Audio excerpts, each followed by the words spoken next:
Ever since I mentioned that I was going to eventually do a Fate Iceberg all the way back in 2021, there's been a vocal group of my viewers who've been desperately asking for it.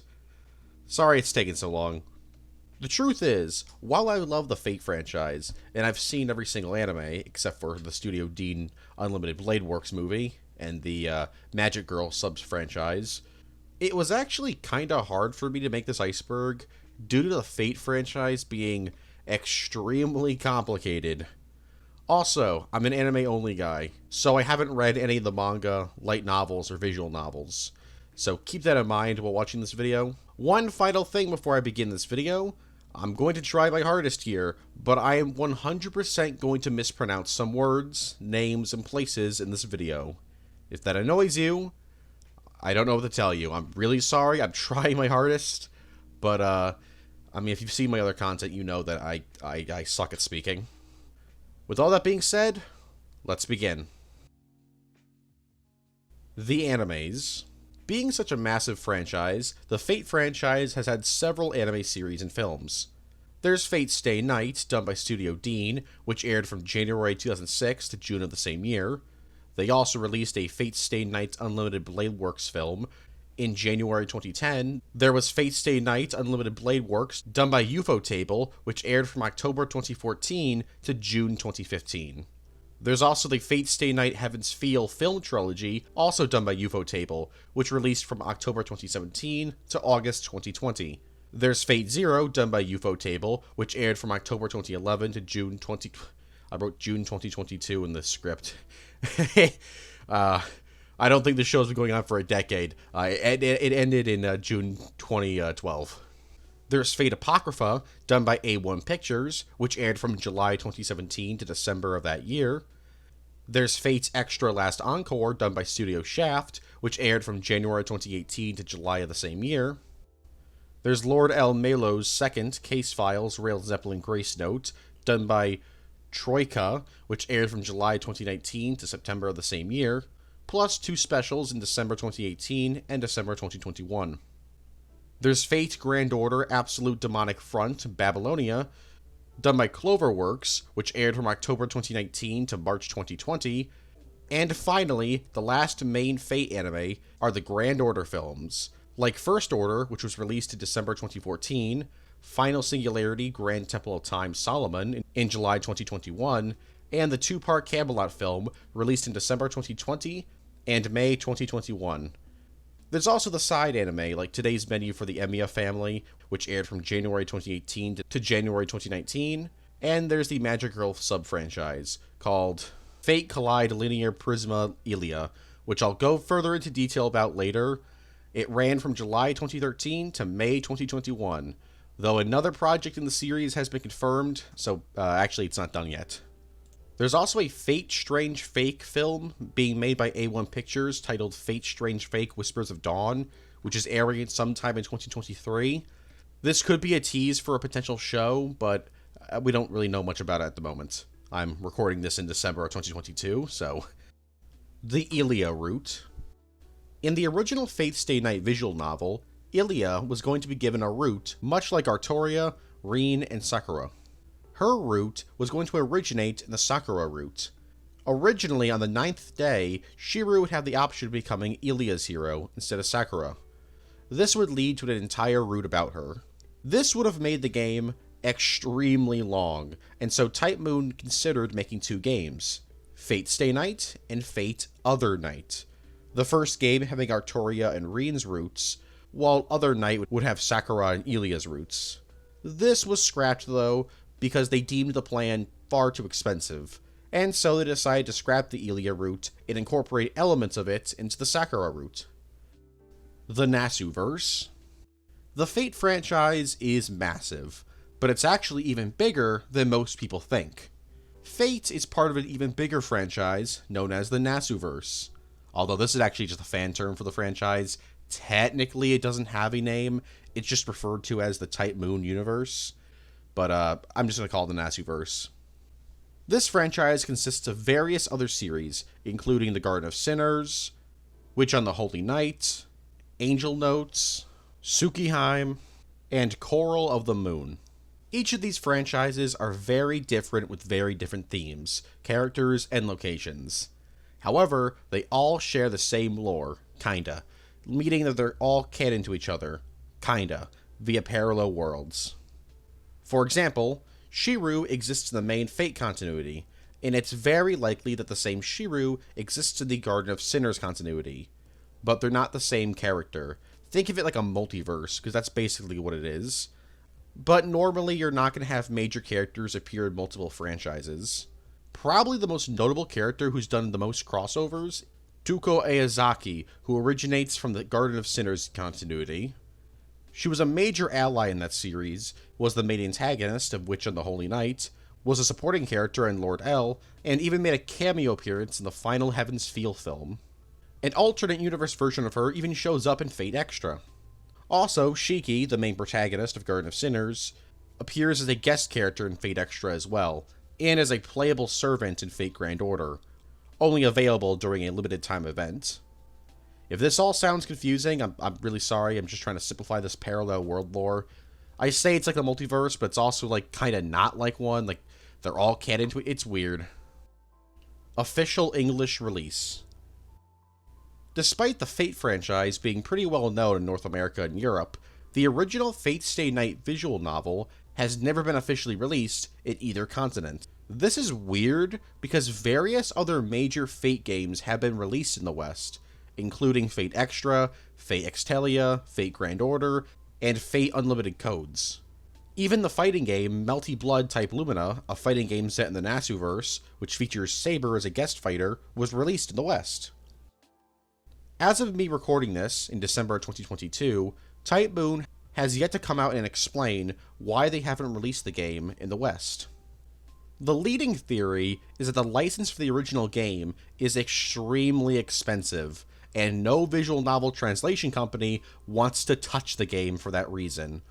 And since there already is an English fan sub patch for the game that's fairly popular, there's a good chance that visual novel translation companies don't even really want to bother with it, since people can basically get an unofficial translation anyways.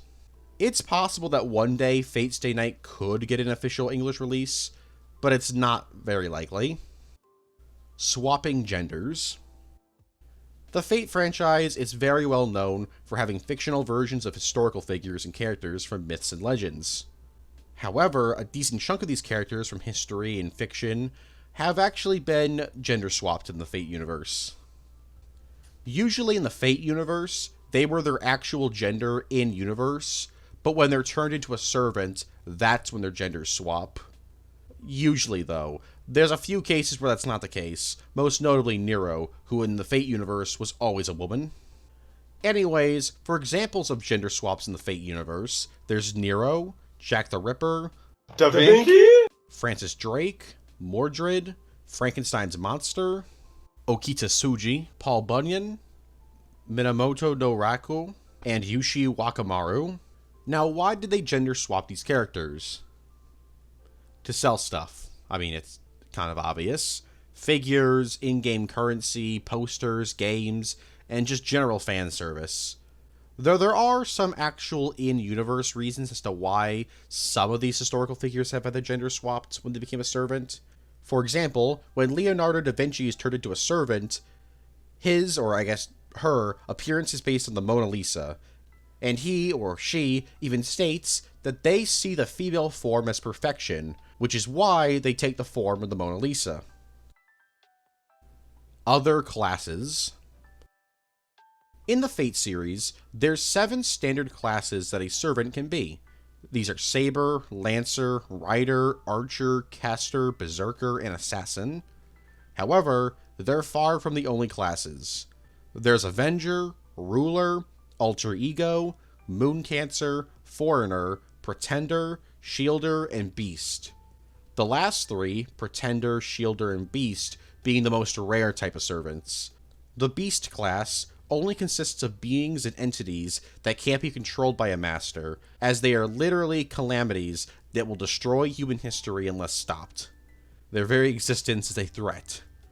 The Pretender class currently only has 4 servants that fit that role, and only 1 servant in the entire Fate franchise has ever been a Shielder. Well, okay, it's kind of 2, but we'll get to that when we get to that. As for the more common extra classes, an Avenger is born from vengeance and resentment. However, instead of focusing on revenge, they're normally focused on avenging, thus the name. A Ruler is normally summoned to act in the interest of the Holy Grail, and normally won't take a side during a Holy Grail war. Basically, they're summoned to watch over the fight and maintain human history. An Alter Ego is weird. They're born from other servants who have such strong, different personalities. The personalities eventually split into 2 or more beings. Foreigners are also very weird. That did not sound good out of context. Foreigners are basically beings who overturn the laws of our reality. It's easily the most mysterious class. Finally, there's Moon Cancer Servants, which is a class created by the Moon Cell from the Fate Extra series, that I'll get to in just 1 second. But before I move on, what if I were to tell you that there were even more servant classes? There's the Saver class, which are apparently Messiah-type servants, and only Buddha has ever been one. There's the Gunner servant, which nobody knows anything about. There's the Gatekeeper class, which again, nobody knows anything about. The only thing we do know, Nasu toyed with the idea of Gilgamesh being a Gatekeeper servant. There's the Watcher class, which is a servant that's supposed to observe the Holy Grail War. The only Watcher so far is this terrifying thing from Fate's Strange Fake. There's the funny Vamp servant, aka the Temptress servant. It's apparently the class of servant that Arcuade from Sukeheim would be if she were somehow summoned as a servant. And finally, there's the Grand Servant classes, which are only summoned to save humanity from Beast-class servants. Fate Extra. Released in July 2010 in Japan, and then November 2011 in North America, Fate Extra is an RPG released on the PSP. In this universe, in the 1970s, the world's mana supply started drying up, and by 2030, it was pretty much just all gone. This is kind of a bummer, since mana is kinda needed if you're gonna do any sort of magecraft. Then in 2032, humanity discovered a computer system built on the moon called the Moon Cell Automaton that has servant data inside of it. Using the servant data, a replica of the Holy Grail War is done in an artificial environment called the Moon Cell, which is, as the name suggests, on the moon. This Holy Grail War is pretty big. Instead of 7 masters, there's 128 masters that battle it out across different arenas. However, the masters that participate in the conflict aren't actually doing the fighting in person. You see, their souls are taken in as data and placed into the artificial environment. So basically, their souls get turned into like kinda AI recreations of them that fight in the arena. The Moon Cell also has NPCs living in these arenas. These are AIs that live in the Moon Cell and are created from records of humans that have lived in the past. There's also the Umbral Star, which is fairly important to this continuity. It's a planet-sized machine created by the same people who made the Moon Cell, an ancient society that lived far, far before humanity. It travels throughout space and wipes out any intelligent race it finds and collects their data. Anyways, Fate Extra was very successful and introduced most fans to Nero Claudius. And since then, she's become one of the most popular characters in the Fate franchise, and the mascot of the Fate Extra continuity. The game's success led to a companion game titled Fate Extra CCC, a kinda anime adaptation that I'll talk about a bit later, several spin-off mangas, a spin-off game titled Fate Extelia, and a sequel to that titled Fate Extelia Link, and finally there's also a remake in development titled Fate Extra Record. Carnival Phantasm. Carnival Phantasm is a crossover comedy anime released from August 2011 to July 2012. Inspired by the comedy manga Take Moon, also created by Type Moon, this comedy series crosses over characters from the Fate series, the Sukeheim series, and the Melty Blood series to a lesser extent, and Garden of Sinners to an even lesser extent.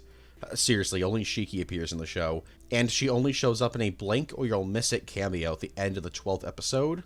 Carnival Phantasm was created as a celebration of Type Moon's 10th anniversary, and features characters from Fate, Sukeheim, and Melty Blood getting into hijinks and just doing dumb stuff. In between these shenanigans, the show will cut to multiple Neco-Arcs from the Tsukihime series, chilling at a cafe. This cafe was actually a place you could visit in real life, from August 23rd, 2011 to September 25th the same year. You see, the Good Smile Cafe in Japan was decorated with various posters, figurines, and signed scripts from Carnival Phantasm. There were even 2 drinks and a meal that you could order themed around the series. The drinks being Excalibur, the Sword of a Promised Victory, and Average One, Great 5 Element Wielder, with the meal being the Great Cat Mapu Rice GCM. The show ran for 16 episodes that were released as OVAs and were created by Studio Lurch. It was, and still is, an extremely popular show in both the Fate and Tsukihime fanbases, and so for years, people begged Type Moon to create a second season or a sequel series. Those requests would finally be fulfilled in a sequel series titled Fate Grand Carnival, released from December 2020 to October 2021. While a sequel to Carnival Phantasm, this series focused exclusively on the Fate franchise. And by Fate franchise, I mean exclusively the Fate Grand Order portion of the series. It was also much shorter, only having 4 episodes. These episodes were also produced by Studio Lurch, and had the same creative team as the original series. It was created for Type Moon's 20th anniversary. If you want more Carnival Phantasm, don't worry. Maybe, just maybe, Type Moon will create another Carnival Phantasm style show in 2031 for their 30th anniversary. Fate Grand Order. Fate Grand Order is a mobile RPG released for Android and iOS devices in 2015 in Japan and 2017 in North America. It's a turn-based gacha RPG that makes an insane amount of money every year from microtransactions. It tells a massive story about the history of humanity being in peril, and so, a group known as the Chaldea Security Organization has to travel through 7 different singularities across human history and fight in Holy Grail wars, in each of these singularities to save human history. These singularities include 2004 Japan, 1431 France, Ancient Rome, Okeanos in 1573, 1887 London, 1783 America, Camelot, Babylonia, and the Grand Temple of Time. But that's just the first part. 2 different sequel storylines have been released. The first, containing 4 singularities, although technically it's 5 because one of them was a limited time event for some reason, including 1990X Japan, Argatha, 17th century Japan, and Salem. And the second currently features 9 different singularities, or lost belts as they're called. These include 1570 Russia, 1000 BC Scandinavia, 210 BC China, 11900 India, Atlantis, and Mount Olympus, they're the same singularity, or lost belt, 1008 AD Japan, 12,000 BC UK, XX17 AD North America, and Mictlan. In each of these singularities, you'll have to fight servants and random generic enemies like dragons, skeletons, golems, knights, bandits, chimeras, etc., with your own team of servants. How many servants are there in the game? At the time of making this video, there are 333 of them. Now, how do you get these servants? Through a summoning pool, and that's where the gacha stuff kicks in. Though some servants are given out to players as event rewards, or rewarded upon completing a certain singularity. These servants are taken across the Fate franchise, or are created for the game. It's a massive game that's constantly being updated with new animations, new artwork, new voice lines, new stories, new servants, and new events. It's even gotten several anime adaptations. The last thing I'll mention here is Mash, who is probably one of the most popular Fate characters. She was introduced in this game, and is the only shielder in existence. Kinda. We'll get to it. Studio Dean's Fate Stay Night. This is easily the most controversial piece of Fate media out there. As mentioned earlier, this series ran from January 2006 to June of the same year, and is an adaptation of the Fate route from the original Fate Stay Night. So why is it so controversial? Well, because it's a terrible adaptation of the Fate route. Like a really bad adaptation. There were a lot of changes made to the story, and the animation isn't all that great. They also incorporate elements of Unlimited Blade Works and Heaven's Feel. So, this series is less of a Fate adaptation, and more of an original story that uses all the elements from the visual novel. Also, it's led to a lot of people, myself included, wanting another studio to try and adapt the Fate route more faithfully. I think the only thing about this series that seems to be universally loved is the soundtrack, which is really, really good. Like, everyone agrees on that. Personally, this is the series that introduced me into the franchise, so I can't really hate it. Also, I personally think the show stands on its own pretty decently if you separate it from its source material. I'm sure when I get around to reading the Fate routes, I'll look at this show more negatively, but I don't know. If you haven't read the source material, I don't think it's a bad watch by any means. Animation isn't amazing, like I said, but honestly, I think the animation and art in the show has a very distinct charm to it, so I actually quite like it. Scrapped Noble Phantasms. There's been a ton of scrapped Noble Phantasms in the Fate franchise. I can't list them all, but here's some of the more notable scrapped ones. Shakespeare was originally going to have a phantasm called the Globe, the King's Men, that would allow him to change his appearance into anyone he chooses. Hercules originally had a noble phantasm that made his master immortal, as long as he was alive.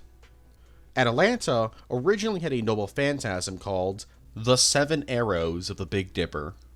This would have allowed her to fire off 7 different arrows, and when the first arrow hit the target, the 6 other arrows would chase down the target no matter where they ran. Gilgamesh originally had 2 different noble phantasms, the first being Enki, which would allow him to summon the Great Flood. He also had an unnamed noble phantasm that would have allowed him to survive any battle, basically making him immortal. And finally, Medea originally had a noble phantasm called Argon Coin, the Golden Fleece, which would have allowed her to summon the dragon from her legend.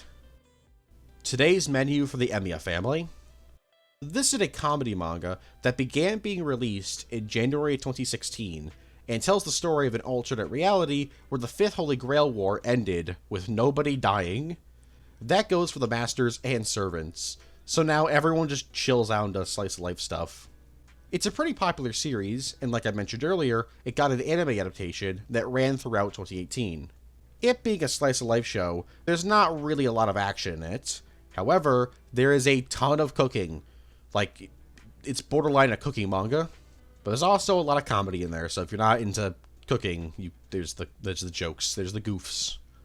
Also, if you want cute Artoria stuff, this is peak. Like, this is perfection. I love it.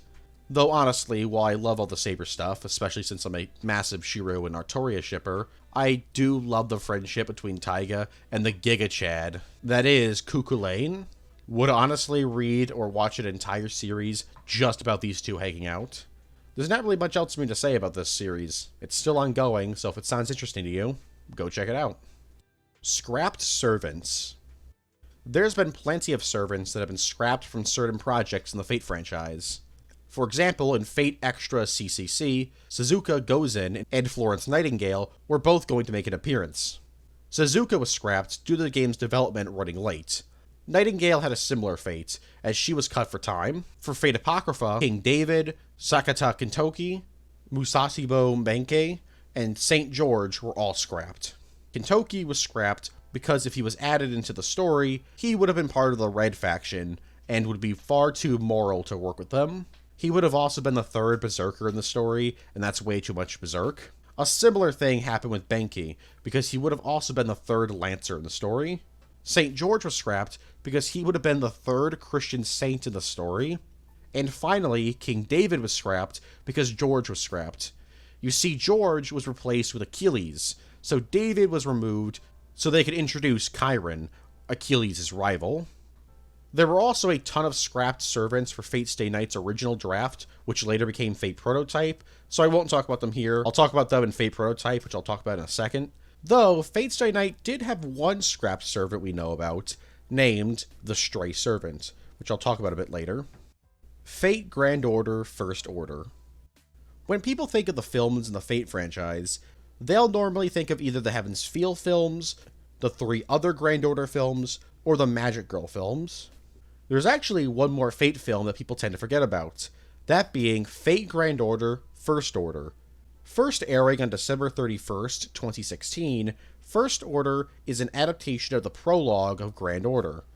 It's a solid film, but it's sadly become forgotten due to a variety of reasons.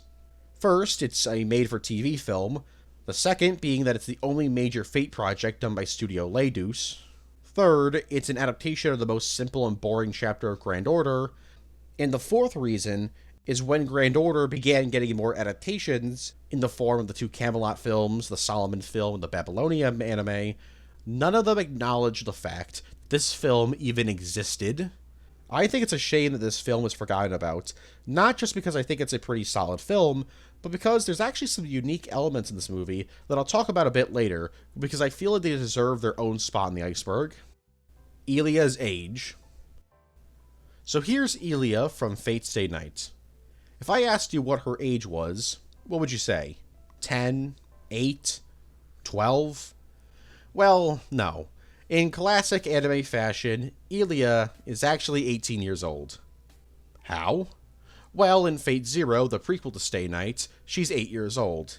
And since Zero takes place 10 years before Stay Night, she has to be 18 years old. So why does she look like that? Well, it's because her aging was slowed down due to her being the daughter of a homunculi and being modified to allow her to become the Holy Grail during the 5th Holy Grail War. Not only was her aging slowed down, but when she got to the age of 12, her aging just stopped completely. So yeah, in Fate Stay Night, Elia is somehow the oldest non-servant main cast member. Artoria, the Burger King. So there's a meme in the Fate community that is literally just Artoria being a fan of Burger King. Because she's a king and she loves food. So, she likes Burger King.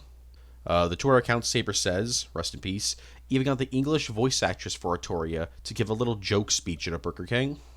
There's not really much else I can really say about this. It's just a meme that's generated some pretty great and funny artwork. Fate Hollow Ataraxia. This is a sequel to Fate Stay Night. Kinda, it's weird. Technically, yes, this is a sequel to Fate Stay Night. But if you know anything about Fate Stay Night, you'll know that making a sequel to the visual novel would be kinda hard, since there's 3 different routes. So, instead of choosing a route to be a sequel to, or including 3 routes that act as sequels to every route, Type Moon decided, hey, let's make Hollow Ataraxia a sequel to all the routes. So how does that work? Well, the plot of the game takes place in a dream world that incorporates multiple timelines at once. Anyways, the game's plot has Shiru and newcomer Bazette living in a time loop that lasts 4 days during the 5th Holy Grail War. Bazette even has her own servant, Avenger. And so, Bazette, Shiru, and Avenger have to work together to discover what's causing this time loop. But while they do that, there's a bunch of slice of life stuff that they gotta get through first. Released in October 2005, Fate Hollow Ataraxia was pretty well received, and just like the original Fate Stay Night, it never received an official translation. So if you want to play it, you're gonna have to play the unofficial translated version. But unlike Fate Stay Night, Fate Hollow Ataraxia has yet to receive an anime adaptation. There was a manga adaptation, and there have been some non-canon joke manga released, but not a single anime adaptation. This is probably due to the fact that this game would be fairly difficult to adapt into a show, as 2/3 of the story are just slice-of-life stuff and sex scenes, so it wouldn't be an action-packed epic like most of the other Fate projects. References and other anime. Since the Fate franchise is so massive, it only makes sense that there's been anime out there that have either referenced or parodied the franchise. These include Lucky Star, Food Wars, Gate, Steins Gate, Student Council's Discretion, Higurashi, No-Com, Oramo, and Hip Whip Girl Keijo. People die when they are killed. This is a very infamous line from Studio Dean's Fate Stay Night, where Shiru says, people die when they are killed. While yes, it's a pretty funny line out of context, People tend to forget that this actually doesn't originate from the show. Well, I mean, okay, yes, it is in the show, but that wasn't its first appearance. The line was actually in the visual novel. So why was this line even written? Is it simply a mistranslation? Nope, it's actually an extremely literal translation of the line. Also, the line kind of makes sense in context. In the scene, Shiru's talking to Arcturia about how if he dies, it's okay, because that's natural. So while, yes, it's a very funny out-of-context line, in context, it's just a clunky, literal translation. Fate Prototype. Fate Prototype is a sub-series in the Fate franchise that began before the series even started. You see, the original story for Fate Stay Night was incredibly different than what we ended up getting. For example, the original protagonist was a woman. The story would be about the Second Holy Grail War, not the Fifth. King Arthur wouldn't be gender-swapped. Elia was slightly older, named differently, and was the original Master of Saber in the First Grail War. There would also be a Beast-class servant, who was literally the Beast from Revelation.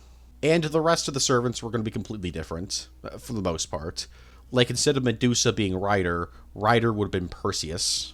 This story was originally called Old Fate, and would later be renamed to Fate Origin, and was written by Kinako Nasu while in high school.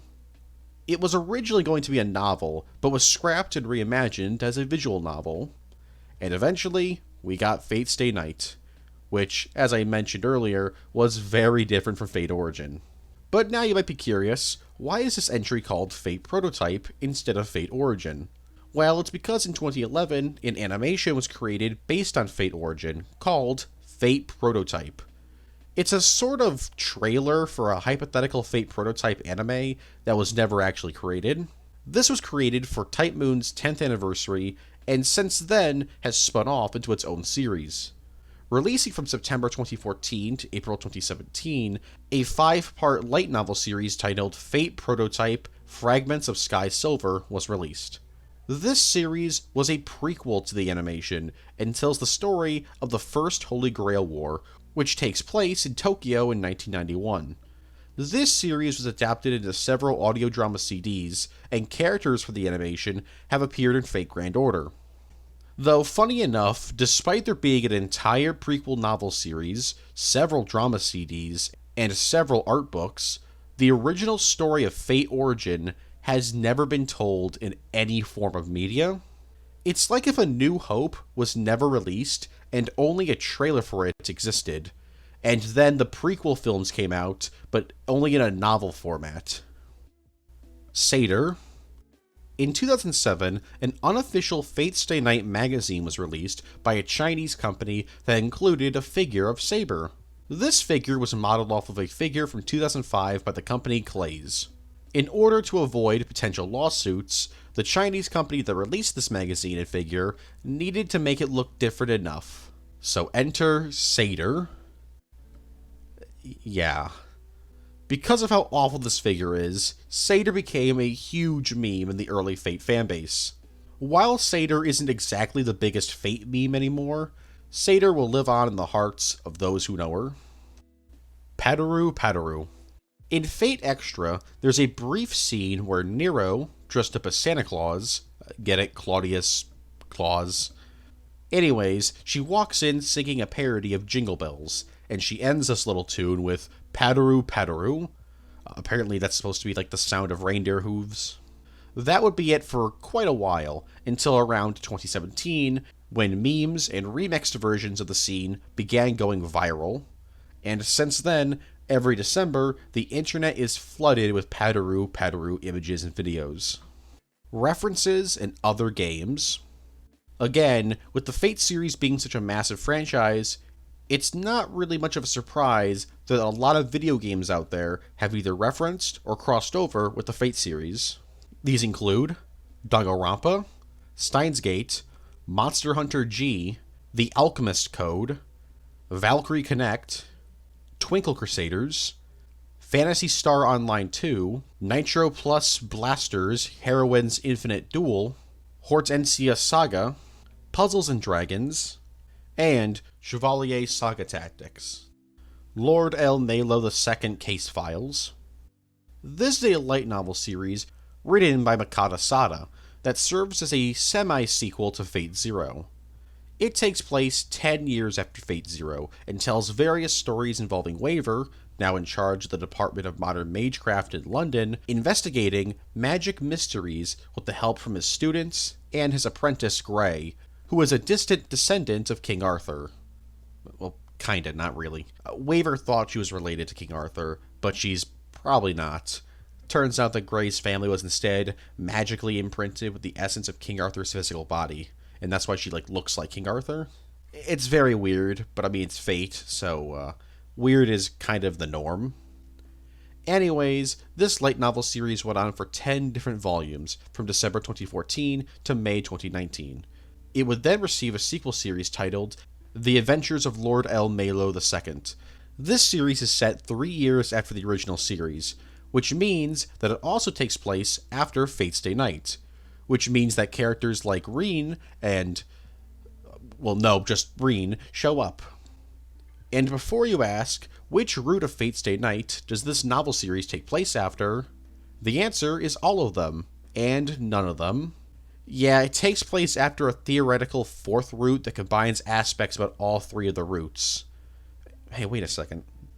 Case Files is a fairly popular series and has received several adaptations, from drama CDs to manga to anime to even a live stage play.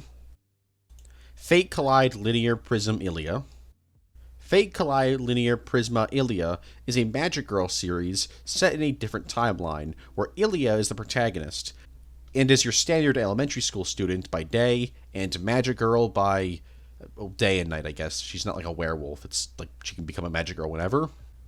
Anyways, it started out as a manga in September 2007, before eventually getting an anime adaptation that ran for 44 episodes and 3 films. The series features a lot of characters from the main Fate series, like Ilia, obviously, Reen, Luvia, Waver, and Shiru. Even some of the servants appear in this universe, like Artoria Alter, and Gilgamesh. Kinda. This universe also features class cards, which are cards that allow people to use the power of servants without actually summoning them. It's an extremely popular sub-franchise that includes manga, anime, light novels, drama CDs, and even a video game on the Nintendo 3DS. Because of its success, you'd be surprised to learn that this series wasn't actually originally going to be a thing. Shortly after the release of Fate Hollow Ataraxia, Hiroyoshi Hirayama was brought on by Type Moon to create a manga spin-off series for Fate. Hirayama had 2 ideas. One of them was the Ilia Magic Girl series we ended up getting, while the other one was a story set in London about Reen and Luvia's rivalry. When presenting the ideas to Takeuchi, the co-founder of Type Moon, and Kinoko Nasu, the creator of Fate, the pair chose the Magic Girl Ilia series over the Reen series. Berserker Car. In Fate Hollow Ataraxia, there's various mini-games you can unlock, and in one of these mini-games, titled Operation Ilia's Castle, players are introduced to the Berserker Car. This is literally Hercules, aka Berserker, who's transformed himself into a car with a tank cannon in his mouth. Berserker would later appear in Carnival Phantasm, where we actually got to see the transformation from serpent to car, and since then, it's become a fairly popular meme in the Fate fandom.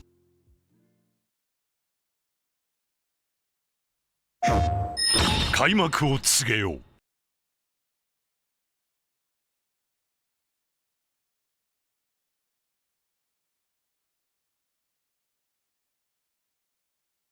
カプコン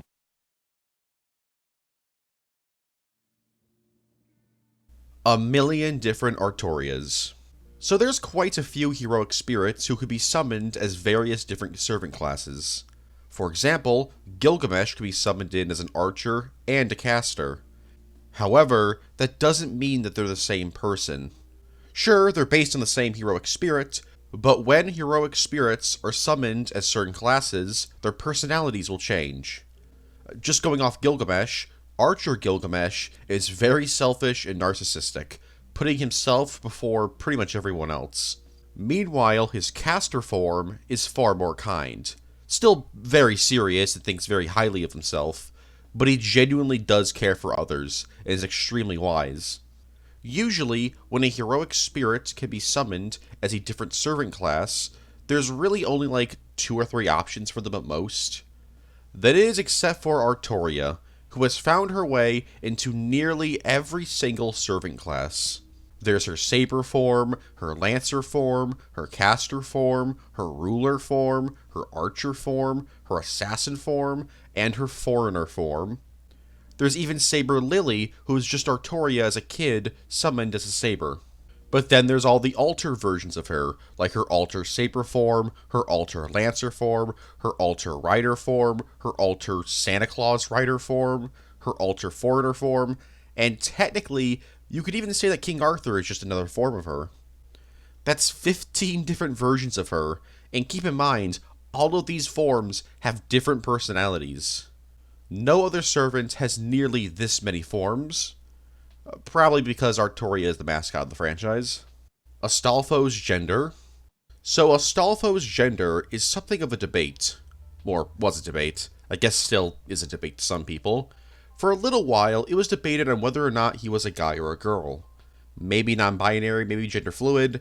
The point is, people had some opinions on Astolfo. This debate happened for 3 reasons. The first being his appearance, appearing very feminine. The second is that in Grand Order, his gender is labeled as a couple of question marks, with the reasoning being that Astolfo, in Universe, requested their gender to be kept a secret. And finally, in Fate Apocrypha, both Sieg and Jean refer to Astolfo as a woman upon meeting him. So how do we know that Astolfo's a dude? Well, in Fate Complete Material 4, Extra Material, an art, concept, and reference book released in June 2011, Astolfo is listed as a guy. This is further confirmed in the art, concept, reference book Fate Apocrypha Material released in August 2015. So that leaves the question, why did he want his gender hidden in Grand Order? Well, because Astolfo is just kind of like a wacky dude. A goofy guy.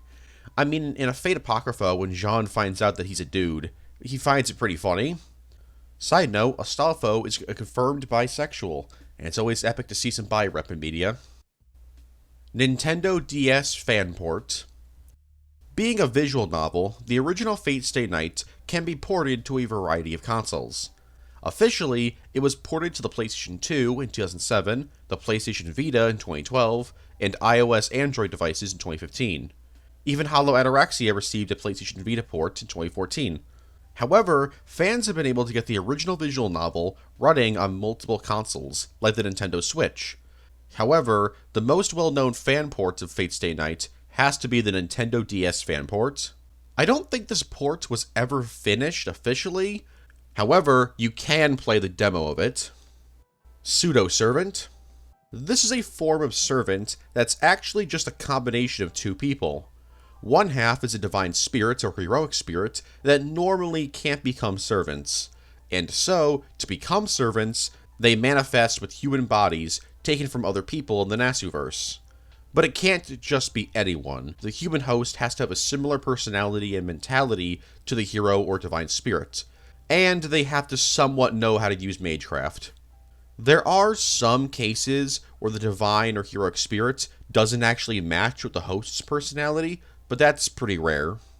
Anyways, when all this happens, their personalities mesh together, and the pseudo-servant becomes a third personality that combines traits of both parties. For example, the Ishtar seat in Grand Order doesn't actually have the same personality as the actual Divine Spirit Ishtar. Instead, her personality is a combination of the Divine Spirit Ishtar and Reen from Fate Stay Night. There's some more complicated stuff about pseudo-servants, but that's really just the gist of it.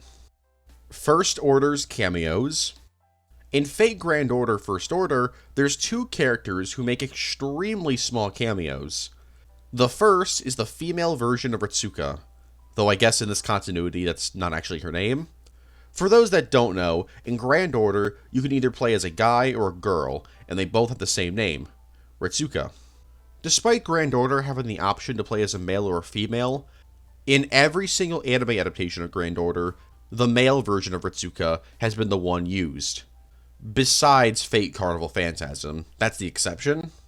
Anyways, in First Order, in the very back of this scene, you can see her just chilling out, not knowing that something crazy is about to happen. And then, there's nobody's favorite Fate character, Shinji.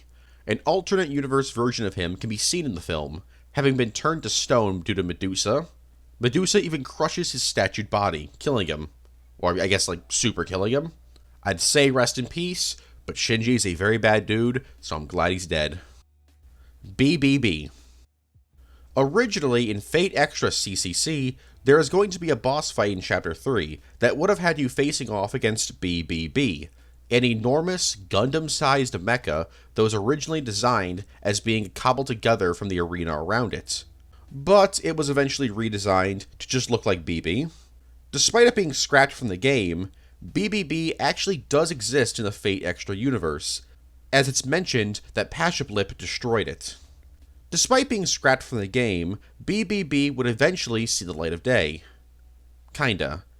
In Fate Grand Order, during the Servant Festival event, an Avatar BB appeared as a raid boss, but for some reason was a foreigner-class servant and named BBB.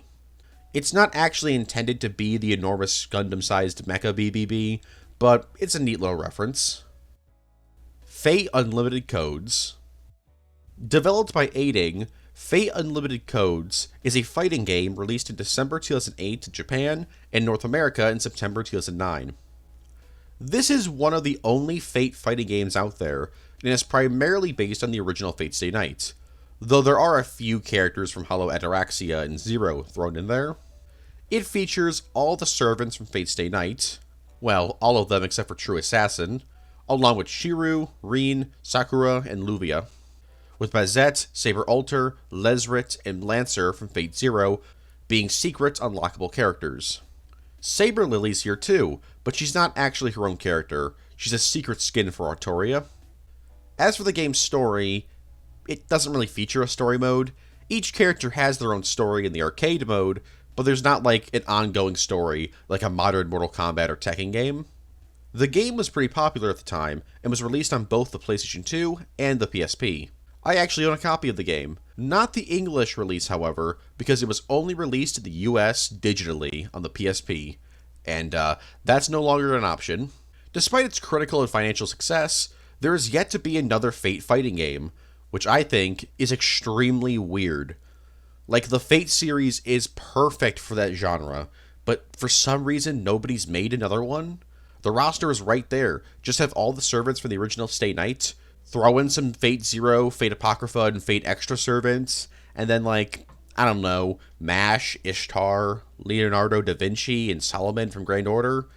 There could even be a master mechanic where you can choose a servant to play as, and then you have to choose a master, and each master gives you certain buffs and debuffs. Sakura and Luvia are wrestlers. So in the Fate Apocrypha timeline, we don't really see any of the main timeline Fate characters, outside of Waver and Artoria, and both of their appearances are pretty brief, with the latter just being in flashbacks to when she wasn't a servant. But despite not seeing Shiru, Rain, etc., they still do exist in that timeline. For example, in this timeline, Sakura was adopted by Luvia's family, and the pair became tag team pro wrestlers, using a new form of martial art that combines magecraft and Chinese Kempao. The funniest part about all this is that there's not a single story about this scenario. The only reason that we know that this happened in the Apocrypha timeline is because of 2 sentences in the Fate Apocrypha Material Reference Book. Fate Strange Fake. This is a light novel series that's still ongoing. Starting in January 2015, this series takes place in 2009 and tells the story of a Holy Grail War that was copied from the Third Holy Grail War by a mysterious American organization. And so, the true and false Holy Grail Wars begin in the fictional city of Snowfield, Nevada. This story is pretty odd, because the universe that it takes place in shares pretty much most of Fate Stay Night's history, even having characters like Waver, Reen, Gray, and Luvia making appearances. However, technically it's in a different timeline, because elements of Sukaheim exist in this timeline. I'm just going to show this image again. I just kind of consider all these canon to each other, and headcanon the stuff that doesn't make sense, because they're usually super minor details that nobody really cares about. Or maybe just I don't care about them. People do. I don't know. This is probably going to annoy someone out there, but boo-hoo. Anyways, because this Holy Grail War is a copy and not a genuine Holy Grail War, there's some differences with the system. For example, some servants can be summoned in without a summoning circle, and some servants can be summoned despite the master being in a coma. Also, there's 2 Holy Grail Wars going on at the exact same time. There's the False Grail War, which is using false servants and false masters who are fighting over the False Grail, and then there's the True Grail War, which has true masters and true servants battling to get the True Grail. There's only 6 servants in the False Grail War, and the True Holy Grail War has 7 servants involved. Despite the True and False Holy Grail Wars being different wars, parties from both wars have actually worked together and fought against each other because both conflicts are happening in the exact same city at the exact same time. It's a pretty well-received series that's received a manga adaptation and an upcoming anime adaptation. Demi-servant. This is a form of servant that, like a pseudo-servant, is a combination of 2 people. However, unlike a pseudo-servant, where a divine spirit takes a human host and a third personality is born from that, a demi-servant is a normal person or homunculi who's been granted the skills and powers from a heroic spirit that possesses them. This will forever change that person, as even if the heroic spirit leaves their body, they can still use that heroic spirit's powers, though it's much harder for them to do. Female Bedivere. When it comes to Studio Dean's Fate Stay Night, Bedivere is probably the single biggest mistake in it. Bedivere appears very briefly in the original visual novel at the end of the Fate route, but somehow Studio Dean messed this up. Bedivere, despite their short role in the anime, is for some reason portrayed as a woman and not a guy. Now yes, in anime, a guy being voiced by a woman isn't that out of the ordinary, but it's very clear in Stay Night that it's not a female voice actress playing a guy, it's a female voice actress playing a girl. In Studio Dean's defense, Bedivere had appeared in very little story content in Fate at that point, and their concept art from the visual novel is kinda androgynous. Chevalier Dean's gender. Chevalier Dean's gender, like Astolfo, has been up for a debate for a little while in the Fate community. This is primarily because their appearance is pretty feminine. And in Grand Order, it's said that they were a woman who was a man, or a man who was a woman. So what's the answer? Are they a guy or a girl? Well, it turns out they're gender fluid, as in Fate Grand Order, they go by they-them pronouns. And Chevalier Dean goes out of their way to fulfill both stereotypical male and female gender roles. Artoria versus Altria. When the Fate franchise began being brought over to the West, Artoria's name was changed to Altria. Luckily, most pieces of English Fate media still use Artoria, but to this day there's still examples of English Fate media using Altria, most notably in Fate Grand Order and certain anime dubs. So why is this? Because Natsu wants it. That's the correct translation according to him and Type Moon. Nobody in the West really likes this, at all. Apparently Altria sounds like Artoria to native Japanese speakers, so instead of asking native or people fluent in English if that was correct, they were just like, good enough. You guys gotta remember, it's pretty common for anime companies to not really care about Western markets, but Type Moon takes it up a notch and just, they really don't care at all. The First Holy Grail War. So in the main Fate timeline, we're only shown the 4th and 5th Holy Grail Wars, the 4th and 0, and the 5th and, well, all of these. So what about 1 through 3? Well, in the case of the First Holy Grail War, it took place in 1810, and it wasn't really a war, or even really a battle. This event was the result of the 3 founding families coming together to reach Akasha, aka the Root. It's basically heaven, the root of everything, and when you get to it, you can have your wish granted. So the 3 families, well, them and 4 randos that they invited so they could get 7 masters, attempted to get to Akasha. However, while trying to summon it, they all realized, oh, apparently only one person can make a wish. And so they just kind of started arguing with each other on whose way to reach Akasha was the best, and so nobody won. According to the Iceberg family, this entire situation was basically just a, quote, small quarrel of sorts. So if anyone out there wanted an anime adaptation of the first Grail War, I don't really think it'd be too exciting. Unless we're talking about, like, the first Grail War from the Fate prototype universe. Fate Grand Order Arcade.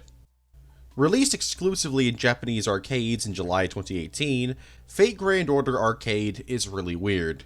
It's an arcade game that you have to use arcade cards in order to save your user data. You also need to purchase game points to even begin the game. It's also very different gameplay-wise to the original Grand Order. In this game, you can only control one servant at a time, and you have the option to block enemy attacks. You can also move around, which is pretty cool. As for the game's story, it's actually different from the original Grand Order. It starts off as mostly the same with some small changes, but starting in the 6th Singularity, the story diverges from the original story quite a bit. For example, in Babylonia, Gilgamesh isn't actually there. Instead, he's replaced by Gilgamesh II, a clone of Gilgamesh that's possessed by the soul of another Babylonian king. Also, the game had 0 dialogue until the 6th Singularity, and even then, the story is primarily told in loading screen summaries. And, unlike the normal Grand Order, this game actually has a PvP mode. Also, in case you're wondering, yes, Grand Order Arcade does in fact have a gacha system, and even has exclusive servants, like a Christmas version of Helena, Merlin from Fate Prototype, Sita, a male saber variant of Jacques de Molay, Tiamat from the Babylonia Singularity, but instead of being a kaiju-sized beast servant, she's a human-sized alter ego, and Noah from the Bible. And the last thing I'll mention is how the game has physical cards, which I think is actually pretty cool. Waltz in the Moonlight Lost Room. This is a rhythm game released exclusively on iOS devices in Japan in August of 2020, as a celebration of Fate Grand Order's 5-year anniversary. It's a game that has you controlling Ritsuka dancing with MASH, though most of the time it's just MASH dancing like an idol anime, and you gotta tap the screen to keep her dancing, and sometimes she'll even change outfits.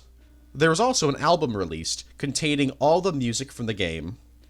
And that's really it. There's not much else for me to say about this game. It's just a iOS dancing game. Speaking of dancing, does anyone remember the Step Up franchise? That series was pretty popular for a while until they just stopped making... Oh wait, they're still making stuff. What the hell? Fate Requiem. Fate Requiem is an ongoing novel series that currently only has 2 volumes out. It takes place in the year 2025 in the aftermath of World War III. Thankfully, no nukes were used in the war, but at the same time, the world was still left in ruins due to countries annihilating each other with drone warfare. Side note, World War III started out because of a Holy Grail War. By the way, there were like 30 different Grail Wars that happened in this universe, which is wild. Anyways, this war ended when everyone in the world was given their own servant and a piece of the Holy Grail. Well, everyone except for a girl named Eris Utsumi. She wasn't gifted a servant. That was until she meets Voyager, a servant with no master, who's based on the Voyager 1 space probe. Fate Requiem has a lot of weird servants. The weirdest and best by far has to be Keyjoy Koyo, who is a dinosaur. Anyways, Eris is known as the Grim Reaper in this universe, as evil spirits known as Dread Spirits inhabit her body and give her the ability to fight servants. And she uses this power to take out servants who break the rules of the Holy Grail, one of which is Zombie, who, surprise to no one, is spreading around a zombie virus. There's also Anubis, who's the main antagonist of Fate Requiem, who's able to summon giant crocodile monsters. Fate Requiem is probably one of the most unique Fate universes out there, if not the most unique, and at the moment it only has 2 volumes out, so who knows how much weirder it's gonna get. Fate Apocrypha online game. Originally, Fate Apocrypha was going to be an MMO video game instead of a light novel series. It didn't get too far into development, as apparently the game was cancelled during the planning stages. The game, being an MMO, allowed for PvP combat, and the story to the game would change depending on the player's relationships with the servants. Despite the game being cancelled early into production, the ending of the game was actually planned out to an extent, as Jeanne would have been the final boss of the game, and the ending would have had her use her ultimate noble phantasm. As for the servants in the game, all 15 of them would have been usable as partners in the game's combat. So why was this game cancelled? Well, apparently it was because Type Moon, and whatever other company was helping them develop the game, no seriously, to this day nobody knows what company was helping them, lacked the resources to develop an online game. But Nasu and Type Moon really liked the themes and characters they'd created, so they opted to use them in a light novel series, which would later be adapted into an anime. The Second Holy Grail War. The Second Holy Grail War took place in the 1860s, and was the first Grail War to actually be called a Holy Grail War. And unlike the first Grail War, this one actually had some fighting. A lot of it, actually. You could even say it was a massacre where nobody survived. You could say this because that's what happened. It was a massacre where nobody survived. Because the three families were still developing the specifics of the Grail War, some of the rules weren't fully established, which led to chaos. Masters were finally able to control their servants, and oh boy they did. They just eradicated every other master. Because of how nobody survived the war, the three families finally decided that, maybe there should be a third party to keep masters safe after they lose their servants, and for there to be more strict rules, so there actually could be a survivor at the end. Original Fate Grand Order. Fate Grand Order went through two major design changes through its production. First, it was just the Fate Apocrypha RPG I just talked about like a minute ago. But after that fell apart, Nasu decided that he wanted to make a more positive and uplifting Fate story, and for it to be told on iOS devices. And so production on Grand Order began. This early version of the game would have had every single singularity accessible at the start of the game, and you could actually go through them in any order you wanted. There would also be only 5 singularities. However, due to scheduling issues and changes within the story, including pushing back the debut of several servants, it forced Nasu and the developers to drop that idea, and we eventually got the Grand Order that we all know. Fate Labyrinth. Released in 2015, Fate Labyrinth is a light novel that kinda takes place in the Fate Prototype universe. The story is about Monica Sage Yu, Fate Prototype's version of Elia, who was also the Master of Saber in the first Grail War. She sends her consciousness into multiple different realities and times. She did this because she finally wanted to experience a dream, and oh boy does she. She eventually finds herself in a strange variation of the Holy Grail War, taking place in an enormous labyrinth. She also ends up possessing a woman named Norma Goodfellow. But it's not a normal possession, where she just replaces her mind, but she still looks like Norma. No. After she takes over Norma, her body morphs into Monica's. Now possessing Norma, she summons a Saber-class servant that turns out to be Artoria, and the two work together to win the Labyrinth Holy Grail War. And instead of fighting other servants, Monica is actually able to charm 3 other servants. Robin Hood from Fate Extra, Medea from Stay Night, and Hassan of the Cursed Arm from Heaven's Feel.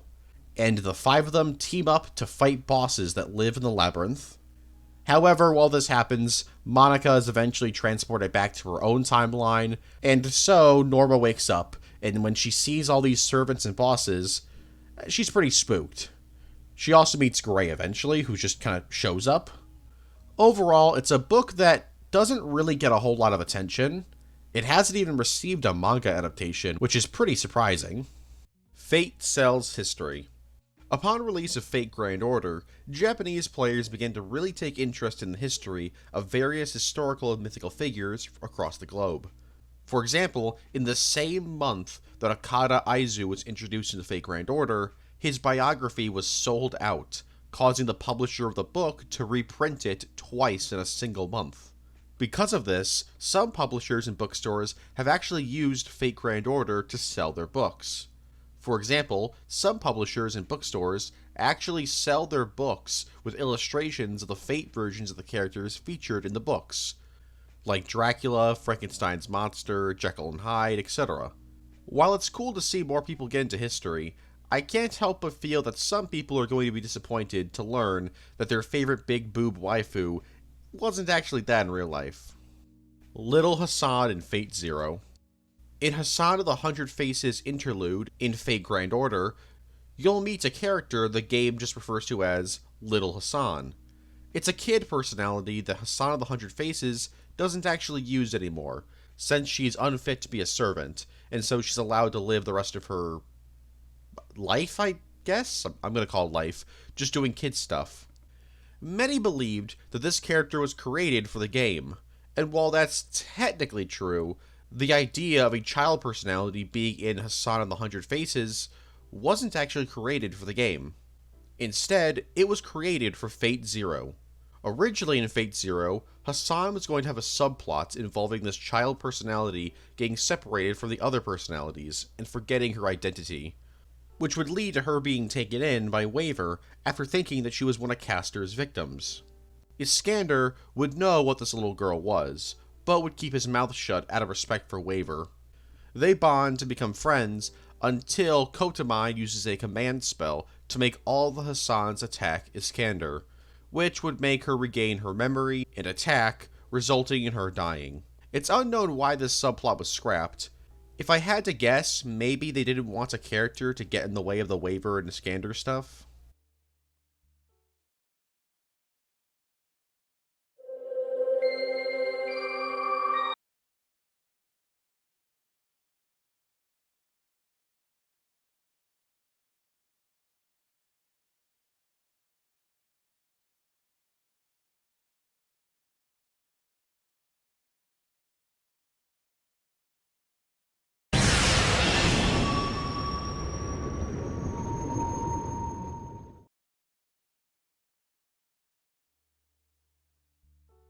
Unreleased servants in Fate Grand Order.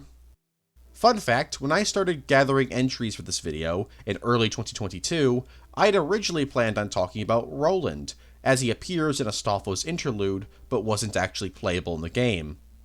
But since then, he's actually been added in. But there's still servants, or characters I should say, who aren't usable. For example, there's Dahut, who's a boss fight in the Agartha Singularity. Now yes, she is just kind of a reskin of Francis Drake, but she has a completely different personality and is based on a completely different mythical figure, a princess in Breton legend.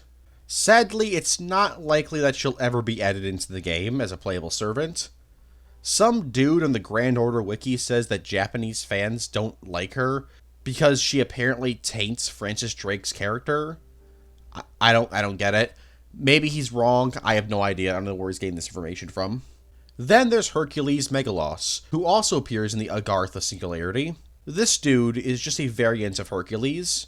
He's basically Hercules who's been modified with the power of the Demon Pillars. Though he has a completely different sprite, so he could be added into the game as Hercules' alter form maybe. Then there's Agravane from the Camelot Singularity, who isn't even a boss fight. He doesn't even have a sprite. He just appears in the cutscenes. We don't even know his class, though many people do speculate that it's Assassin. Then of course there's Solomon, who will never be a playable servant. Same goes with all the beast servants, like you, Olga Mary. Cancelled Fate Root anime remake. So this is gonna bum some people out. So when Ufotable first started to work on the Fate franchise, there was a lot of talk in the company about adapting the Fate route, due to the Studio Dean version being controversial in the fanbase, and it would make sense to start from the very beginning when adapting the Fate series. However, it was decided to instead adapt Unlimited Blade Works, probably because the only other adaptation was the 2010 film, and let's just say you can't exactly adapt a 30-hour visual novel in an hour and 20 minutes. But the fact that Ufotable considered adapting the Fate route at all has left many fans hopeful, or coping, that after the Heaven's Field trilogy, Ufotable would return to finish Fate Stay Night. This is not going to happen though. I say this because Ufotable seemingly has left the Fate franchise behind, and is now focused on their new moneymaker, Demon Slayer. But what about another studio taking a shot at readapting the Fate route? I don't think that's going to happen either, at least for a while, as during Type Moon's 15th anniversary exhibit in 2020, they had an entire corner dedicated to art and behind-the-scenes stuff from the Studio Dean anime. So it's very clear that Type Moon is still very happy with the show, Or, at the very least, they're okay with it being the only anime adaptation of Fate. Arctoria's temporary dick. Alright, so if you're a Fate fan, which I imagine you'd have to be to get this far into the video, you were waiting for this one. Now, Arctoria is a woman, and if the H scenes in both Fate Stay Night and Fate Hollow Ataraxia have shown us, she's got all the parts of a woman. Well, a traditional cisgender woman, but you get what I'm trying to say. This wasn't always the case, though. Arctoria, while alive, was the king of Camelot, and so she needed to have a kid to take over after she passed away. And so Merlin was like, I'm gonna give you a dick for like a week. And so, using magecraft, gave her a dick with some balls. This was so that Arctoria could have a kid with Guinevere, who she was married to. Not because they were in love or anything like that. It was basically a cover marriage, so that the public didn't find out that Arctoria was a woman. Arctoria didn't ask Merlin to do this, by the way. Merlin just did this without her consent. But Arctoria didn't end up having a kid with Guinevere. You see, Arctoria's half-sister, Morgan Le Fay, extracted a specific fluid from Arctoria's newfound stuff and inserted it into her ovary, and using some magecraft, developed a homunculus clone of Arctoria and gave birth to it. That clone daughter thing being Mordred. Arctoria had no idea that any of this had happened, as she was under some kind of spell at the time. I don't think she R-worded Arctoria, but this is definitely some kind of sex crime. So when Mordred eventually showed up to Arctoria's door, like, hey, I'm your kid, she's understandably a little angry. Medusa Alter. Fate Grand Order First Order, being an adaptation of a game, had to make some changes to the story. The most significant change is the inclusion of Medusa Alter. This form of Medusa was created exclusively for the film, and is the adult version of the Lancer form of Medusa seen primarily in the Babylonia Singularity. Outside of that, not much is actually known about this version of Medusa. It's been speculated that her master was Shinji, and that's why he cameos in the film. Interestingly, though, in the manga adaptation of Grand Order, they actually included her in the story, despite her being created for the film and not appearing in the game. My guess is that either the people behind the manga really liked her design, or this was some kind of cross-promotion thing, as First Order came out about a half a year before the beginning of the manga. Jerusalem Singularity. Up until the Camelot Singularity was released in Grand Order, Camelot was listed as Jerusalem. It was only right before the release of Camelot, its name was changed to what it is now. This was done because there's a plot point in the Camelot Singularity about how Camelot basically hijacked the Jerusalem Singularity, resulting in a singularity that was a mix between Jerusalem, Camelot, and Egypt. So this was just a neat little way to tie into the story of the game. Though there are some people who believe that originally the sixth singularity was going to actually be a Jerusalem singularity, and that it was scrapped during production. The plot point about Camelot taking over the singularity was just a way of referencing the scrapped plotline. Though this is just speculation, it's never been confirmed. Though there would eventually be a Jerusalem singularity. In Fate Grand Order Arcade, Camelot isn't the name of the sixth singularity. Instead, it's known as the Lost Jerusalem Singularity, and has an entirely different story. Servants can drown. When servants are summoned, they can't actually be affected by normal things.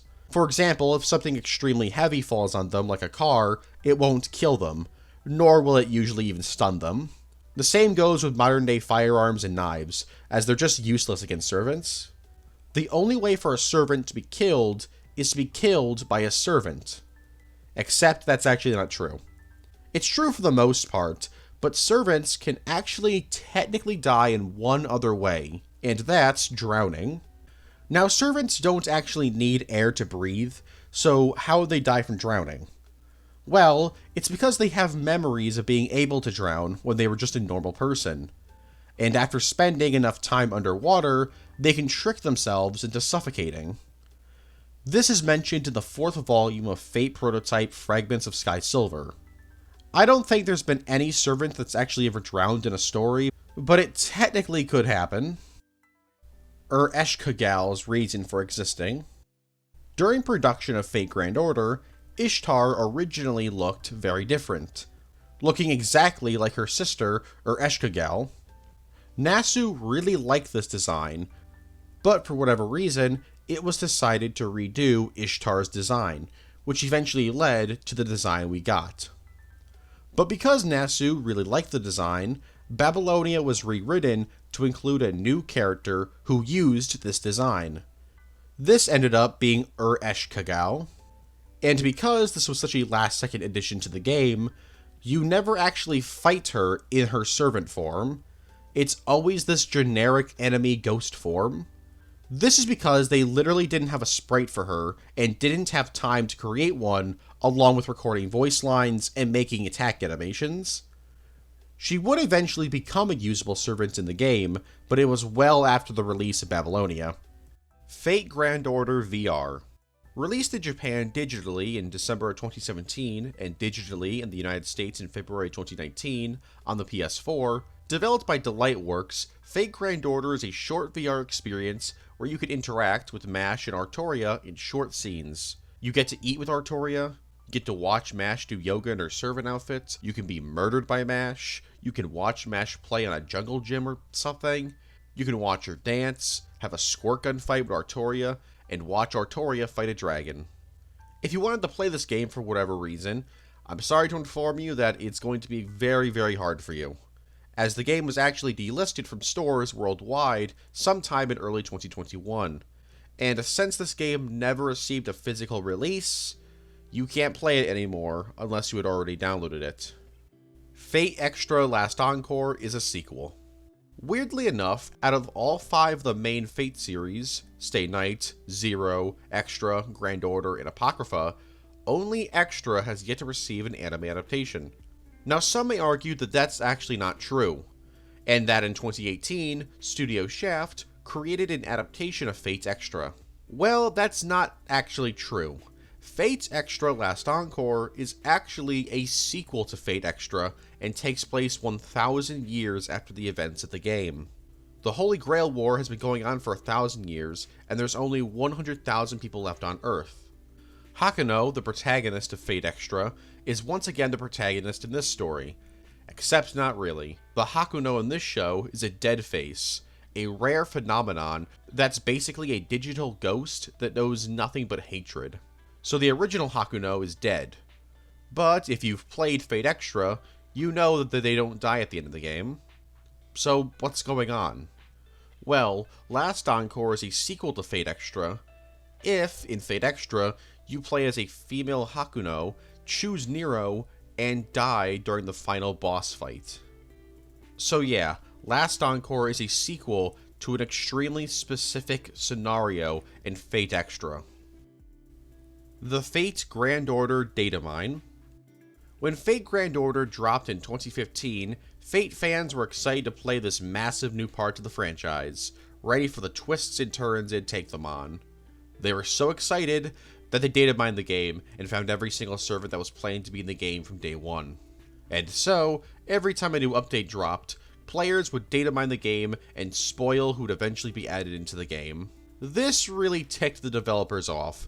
This would eventually lead to Type Moon, Delightworks, and Lasengel to crack down heavily on data mining for the game, even threatening legal action against anyone who posts story spoilers gathered from data mining on social media platforms like Twitter. The Rider route. So everybody knows about the scrapped Elia route in Stay Night, but not as many people know that there was actually 3 more scrapped routes. One of these routes being the Rider route, or I guess Medusa route. It's unknown what exactly would have happened in this route, outside of Shiru teaming up with Rider and fighting against Reen, Saber, Archer, etc. What we do know is that this route was scrapped very early in development, and that some of its plot points, or plot elements, were eventually worked into Sakura's route towards the end. Dig Dug BB. In 2020, to celebrate Fate Extra's 10th anniversary and the announcement of Fate Extra Record, a web browser reskin of the classic game Dig Dug was released, featuring BB instead of Dig Dug. This was in collaboration with Namco, and upon beating the game, players would be rewarded with wallpapers for their computers and phones, which isn't an amazing reward because you can just find them online and use them as wallpaper, but whatever, I guess it was better than nothing. Dig Dug BB was available to play from July 21st, 2020 to December 31st the same year. Fate School Life. So if you've watched or played Fate Stay Night and thought to yourself, man, I wish we could spend more time with the students from Reed and Shiru's school, this series is for you. Fate School Life is a comedy manga that began in November 2006 and currently has 15 volumes. The story is very simple. It follows Kane, Kaide, Yukika, and other students from Shiru and Rin's school doing your classic slice-of-life school stuff, like field trips, school festivals, etc. However, during all of this, the Fifth Holy Grail War is still going on, so the events of that will occasionally be seen or mentioned. Though I'm pretty sure they've gone past the Fifth Grail War, as both Waver and Gray have showed up in the story. It's pretty hard for me to tell you what happens plot-wise in this series, because despite the series having such a large amount of content, it has never been officially translated. There are a few fan translations, but as far as I can tell, the farthest anyone's gotten is the 7th chapter. It's a shame because this series looks like it could be pretty funny. It gives off Azumanga Daioh, Ordinary Life, and Lucky Star vibes. But unless you learn Japanese, I guess you can't really enjoy it. Just like a lot of Fate spin-off material. Waver's gay. In various pieces of Fate media, I say various, but it's really just Lord L, it's strongly hinted that Waver is gay. For example, Gray comments on how Waver seems very uninterested in women, to which Adashino is like, oh, it's probably because he's so obsessed with reuniting with his Skandar. Waver also practically admits that he's in love with the Skandar when he breaks Camus' heart by saying that he can't love her because he's already dedicated his life to another. Sure, he doesn't say that he's in love with the Skandar, but come on, it's pretty obvious. Also, when Flat offers him a strategy guide for an erotic visual novel about women, Waver gets mad at him. Though that might just be because Flat's his student, and it would be really weird for a student to give their teacher an erotic visual novel. So that's not really amazing evidence. But back to the Camus thing, at the same time, right after Waver breaks her heart, Waver's younger form, it's complicated, gets annoyed that he failed to realize her feelings for him, and that if he knew about them, he could have been with her. That last part's only implied, but I mean, this whole debate on his sexuality is based on implications and stuff, so I thought I'd just mention it. My guess is that the dude is bi or something, I don't know, maybe he's gay. He's definitely LGBT. As for Skandar, well, in real life, he was bi, and it was confirmed that his Fate version is as well. The Third Holy Grail War. The Third Holy Grail War took place in 1939, right before World War II began. During the Holy Grail War, the Imperial Japanese Army and the German military both attempted to find the Lesser Grail, though I imagine they weren't really able to do anything since a single servant could annihilate them.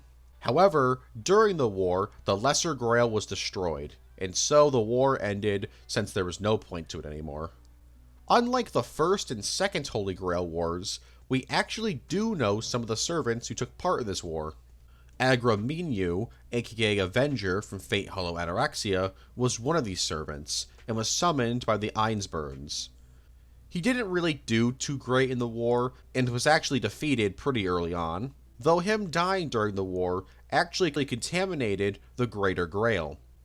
For the first 3 Grail Wars, Masters could only summon heroes, but now that Avenger had been absorbed into the Greater Grail, Masters in future Grail Wars could summon anti-heroes, monsters, and villains, as well as heroes.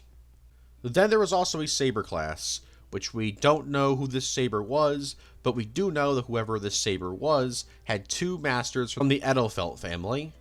Shortly after the Grail War, Kotamine was appointed the supervisor for the 4th Holy Grail War, which we would eventually see in Fate Zero.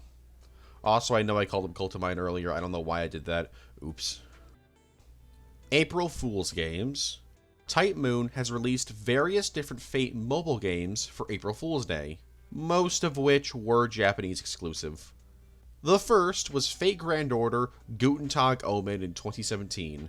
This was a parody of Pokemon Go and allowed players to throw Saint Quartz at servants you then capture and arrange for screenshots.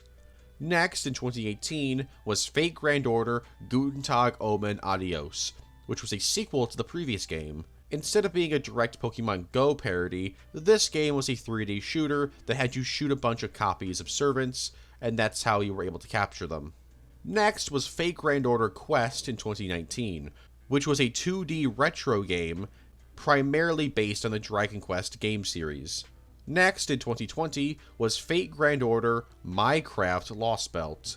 Like the first two April Fool's games, this was an AR game that allowed players to build 3D bases with blocks to protect servants.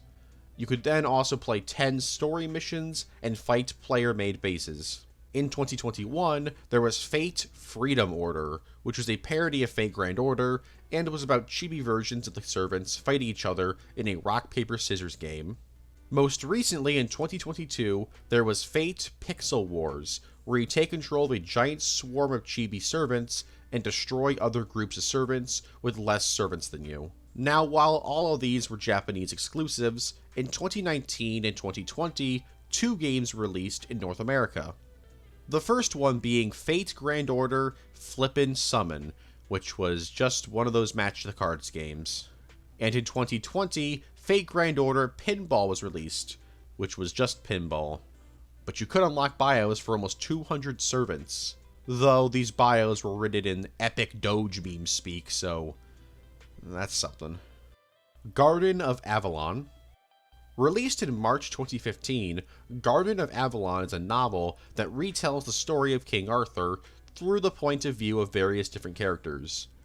It's a simple novel that even received a drama CD adaptation, but what's interesting about it is that the only way to officially get this novel was to purchase the first Blu-ray box set of Unlimited Blade Works in 2014. Imagine being able to buy a Fate Blu-ray for a reasonable price. Why are they all like $500? I just want to own a copy of Fate Zero. But yeah, that's kind of it. It's a small piece of Fate lore that's basically impossible now to buy officially, though I'm sure you can buy some used copies on eBay or something. Fate Extra, Rin, Shinji, and Sakura. So in the Fate Extra universe, you'll find characters from the original Stay Night universe, like Rin, Shinji, and Sakura, taking part in the main plot. But since this is an alternate continuity, that just means that these guys are alternate versions of them. Right? Wrong. Alternate universe versions of Rin, Shinji, and Sakura all exist in Fate Extra, but these aren't them. The Rin and Shinji you meet in the games are actually descendants of the alternate universe versions of Rin and Shinji. So for some reason, they're descendants that look almost identical to them and have their exact names. This isn't the case for every returning character. For example, Sakura is an AI NPC who's based on the real Sakura who existed who knows how many years ago. Taiga and Kotamine in Fate Extra are also AIs based on the real Taiga and Kotamine who also existed in this universe at some point. Leonardo da Vinci is trans. What a sentence. But yes, in the Fate series, Leonardo da Vinci is probably transgender. As mentioned earlier in the video, Leonardo da Vinci in the Fate universe found the female form to be perfect, which is why they took the form of the Mona Lisa when they were summoned in Grand Order. What I didn't mention there is that they had zero issues with being referred to as a woman, and when she was summoned in as a woman, she was extremely hyped about it. So it's been heavily speculated that they're actually trans. However, it hasn't actually been officially confirmed, though it is very likely that Leonardo da Vinci is a trans woman in the Fate universe. No US presidents. So the servants in the Fate universe originate usually from historical figures, mythical characters, or characters from fiction. There's been a ton of servants in the Fate series that range from assassins, generals, warriors, doctors, gods, kings, queens, outlaws, monsters, and artists. Despite all of this, There is yet to be a single servant in the entire franchise to be based on a president from the United States. There have been plenty of American servants, like Billy the Kid, Thomas Edison, who's a furry, Calamity Jane, Nikola Tesla, Anne Bonny and Mary Read, etc. But no presidents. Why is that? You would think that George Washington, Abraham Lincoln, or Theodore Roosevelt would be no-brainers. Well, the answer is that Thomas Edison represents all of them. It's mentioned in the fifth singularity in Fate Grand Order, when he shows up, that he's the embodiment of all US presidents, despite him never actually being president. You see, Thomas Edison isn't really all that powerful of a servant by himself, and so when summoned, somehow, every single president in US history has to come together and grant him a mystic code that makes him much more powerful. Why does this have to happen? Well, because apparently the US president's heroic spirits are all fairly weak compared to others, so they need to come together and give their power to someone in order for them to really do anything. But what's arguably more interesting than all of this is the fact that US presidents can become servants, despite Edison representing them all. For example, it was mentioned in Type Moon Ace Fate Grand Order that Abraham Lincoln is a heroic spirit, who can be summoned in as either Saber or Berserker. Cuchulainn dies a lot. Cuchulainn, or as I'm going to call him for the rest of this entry, Lancer, dies a lot in the Fate series. So much so that it's become a running gag in parody media like Carnival Phantasm. He dies in the Fate route, the Unlimited Blade Works route, the Heaven's Feel route, and, wait a second, Hercules, Medea, and Gilgamesh all die in these routes as well. So in reality, Lancer doesn't actually die a whole lot. He dies the same as everyone else.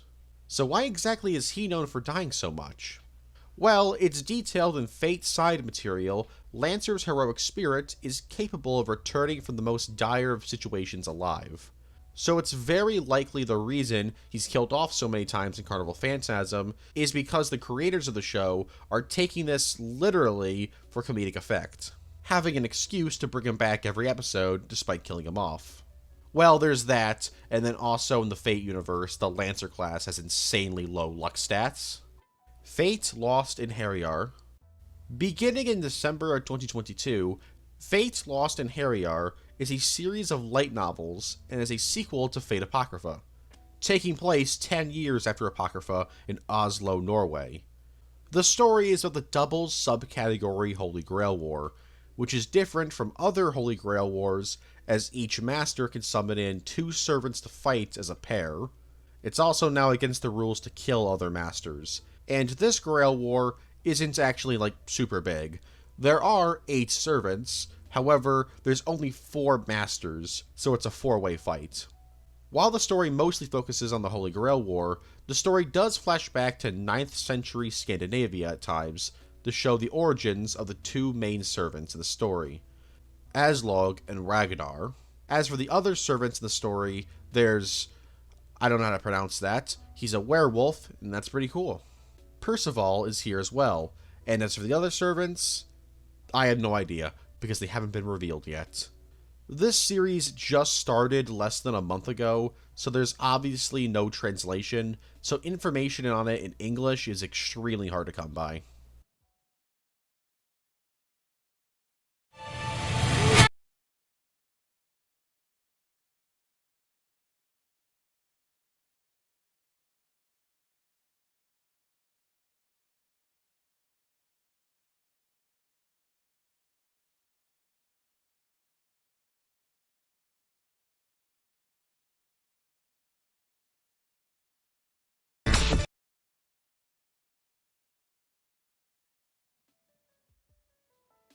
Everyday Today's menu for the Emiya family. So what's the most obscure Fate game released in North America? Well, not counting the 2 April Fool's games. The answer would probably be Everyday Today's menu for the Emiya family.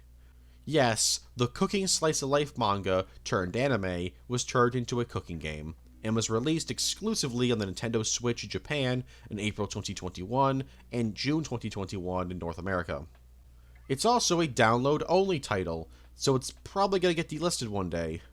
Boy, I sure do love download-only licensed games that are doomed to die within 5 years of their release and then become lost media unless you downloaded them before they were delisted. Anyways, the game has you play through 8 different minigames involving you cooking. And that's kind of most of the game. You cook, you grill, you stir-fry, you do it all except air-fry. Though you can unlock photos and outfits by completing certain tasks, and each character has their own set of memories, so there's some stuff to do outside of cooking. At the launch of the game, there were only 4 characters to play as: Shiru, Saber, Rin, and Sakura, but Lancer was eventually added in as DLC. And if you're expecting to see Taiga or Ilya in the game, especially Taiga since she was a main character in the anime, you're gonna be disappointed. Neither of them are here. Every day today's menu for the Emiya family is an oddity. The fact that it exists isn't all that crazy, but the fact that this was released in the West as well is pretty weird. The Caster route. Originally, Medea, or Caster, was going to get her own route in the original Fate Stay Night visual novel.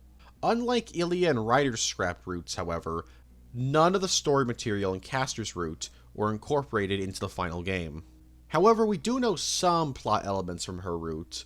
Most notably, Medea would reverse her age, turning herself into a child, and become your ally. Fate Zero, The Adventure. So if I were to ask you, what was the most obscure Fate game, what would you say? Well, I briefly mentioned the Ilya Magic Girl DS game earlier, and I just talked about the Emiya family cooking game, both of which would be decent answers. But the truth is, the most obscure Fate game out there is Fate Zero The Adventure. This was a mobile game developed by Pake, and was released in August of 2013. It's a visual novel that uses art from Fate Zero, and retells the events of the series, along with telling original side stories with that reused art, and some art being created for the game. Gameplay-wise, I'm pretty sure it was just mostly a visual novel. I say pretty sure because there's no gameplay of it online, and I couldn't find any information on the gameplay anywhere online. I thought that it was just a visual novel, but I found screenshots of this weird card menu. Also, this game costed $30, which is wild to me. I can't imagine spending $30 on a mobile game. Fate Zero The Adventure could be looked as lost media, as while there are some images of it online, and there are actually commercials of it online, the actual side stories in the game aren't anywhere online, and you can't buy the game anymore. With no gameplay or plot descriptions online, I think this qualifies as lost media. The scrapped Ilya bad ending. So here's a real quick one. In the original Fate Stay Night visual novel, there was a scrapped bad ending in the Fate route. The only thing we know about this scrapped ending was that it would have had Ilya R-word Shiru. No, that's not a joke, not an exaggeration. She was actually going to do that. If you're wondering why this ending was cut, it's actually extremely obvious why. I don't even know why you'd be confused. It's like, come on, why would you have this in a game? Eric Getlum continuity errors. So in Fate Grand Order, Bedivere has a magic prosthetic arm called Eric Getlum, but he only has it in this game because of circumstances that happen in the Camelot Singularity, which is why, in Fate Stay Night, he's not seen with it. However, after his appearance in Fate Grand Order became his main appearance, some artists just used his Grand Order design for when he made small cameo appearances in other Fate media, notably in Lord L in Fate Apocrypha. This creates a continuity error, because as seen in Stay Night, Bedivere never had a prosthetic arm, let alone Eric Getlum. So in 2019, it was retconned in Lord El-Melloi's second Case Files material that Bedivere actually did have a prosthetic arm that he would wear for formal appearances, and that Eric Getlum's design was modeled off of it in universe. Mordred was going to be a guy. Mordred, like Artoria, is a gender-bent version of a fictional character. However, that wasn't always going to be the case. In fact, during early production of Fate Apocrypha, Mordred was a dude. The idea was that Mordred was going to be a feminine-looking dude just like Astolfo. However, during production it was decided that having two feminine dudes was just too much, and so Mordred was changed to be a woman. And just like that, Fate gave us the most iconic femboy in anime, and one of the most iconic tomboys in anime. French Revolution Lost Belt. So here's a really quick one. The Trom Lost Belt, or Lost Belt 6.5, wasn't originally supposed to be about Trom. Instead, the original plan for this Lost Belt was that it was going to take place during the French Revolution. This was scrapped because the author of the Lost Belt wanted to tell a story about a war between servants and feature the paladins, a topic that would take attention away from the French Revolution setting. Fate Tiger Coliseum. So remember how earlier I talked about how weird it was that there was only one Fate fighting game in existence? Well, technically, there's 3 of them. Fate Tiger Coliseum, released in September 2007 for the PSP, was developed by Cavia and Type Moon, and is a fighting game using Fate characters in chibi form. The roster contains the entire main and supporting cast of Fate Stay Night, along with Mazette and Karen from Hollow Ataraxia, although Ilia's maids aren't here for some reason, which is kinda weird. There's also 3 different Artorias: Normal Artoria, Artoria Alter, and Lion Artoria. The game received pretty good reviews, and even received a sequel/update in June 2008 titled Fate Tiger Coliseum Upper, also released on the PSP.